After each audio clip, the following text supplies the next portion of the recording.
আজকে বিশ্ব চা দিবস এবং এই বিশ্ব চা দিবস উদযাপনের জন্য এবং ছবি তোলার জন্য আমি কিছুদিন আগে গিয়েছিলাম হচ্ছে প্রথম আলোর একটা ফটোশ্যুটে। আজকে প্রথম আলোতে যারা দেখে থাকবেন তারা দেখবেন যে একটা আমার কিছু ছবি এসেছে চা দিবস উপলক্ষে, সুন্দর সুন্দর ছবি।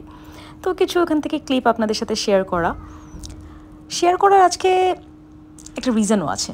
আমি চিন্তা করছিলাম কান ফেস্টিভ্যালে ঐশ্বরিয়ার কিছু ছবি দেখে অনেক ট্রল করা হচ্ছে, সমালোচনা করা হচ্ছে যে তাকে দেখতে এরকম লাগছে, বয়স্ক লাগছে, এটা লাগছে, ওটা লাগছে, অনেক কিছু। বয়স একটা নর্মাল প্রসেস এবং এই প্রসেসের মধ্যে দিয়ে প্রত্যেকের যেতে হবে এবং একসময় মৃত্যুর স্বাদ প্রত্যেকটা প্রাণীকে গ্রহণ করতে হবে। এইটাই যুগের পর যুগ চলে আসছে। এনিওয়েজ, আমি আমার ছেলেকে নিয়েও গিয়েছিলাম।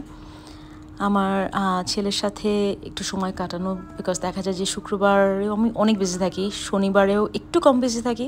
শনিবারেই আমার শ্যুট ছিল, সো চেষ্টা করি সুযোগ থাকলে আরএসকে নিয়ে যাওয়ার জন্য। এবং যেটা বলছিলাম যে প্রত্যেকটা প্রাণীকেই মৃত্যুর স্বাদ গ্রহণ করতে হবে, বয়স বাড়বে, এইটাই একটা নর্মাল প্রক্রিয়া। তো এইটাকে কাকে কীরকম দেখতে লাগছে না লাগছে এটার দিকে নজর না দিয়ে আমরা নিজেরা কতখানি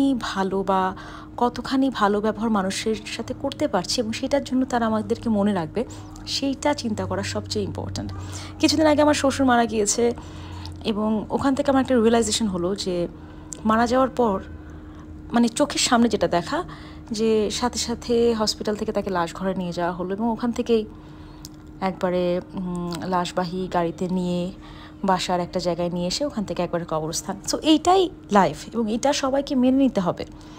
তো কাউকে নিয়ে সমালোচনা করার আগে যেটা নর্মাল সেটাই আমরা উপলব্ধি করি। এবং আমি অন্যান্য আমার যারা ফ্রেন্ডস কলিগ আছে তাদেরকেও বলতে চাই যে বয়স বাড়বে এবং you have to accept it. আমার যে বয়স, আমার বাচ্চা হচ্ছে, আমার বয়স বাড়ছে এবং দ্যাটস দ্য বিউটি। বয়সের সাথে সাথে নিজেকে যদি ডেভেলপ করা যায়, নিজের পার্সোনালিটি তৈরি করা যায়, নিজেকে গ্রুম করা যায়, তাহলে আপনি একটা না একটা সময় আপনি দেখবেন that you are very much satisfied with your life. আপনি ডিপ্রেসড না, আপনি ফ্রাস্ট্রেটেড না। সো ইয়েস, আজকের কথা আপনাদের জন্য এটুকুই ছিল।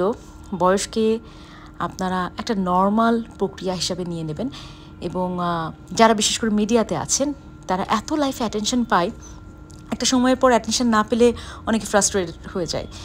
আর কিছু কিছু মানুষ পরিবারের ঊর্ধ্বে ক্যারিয়ার রাখে।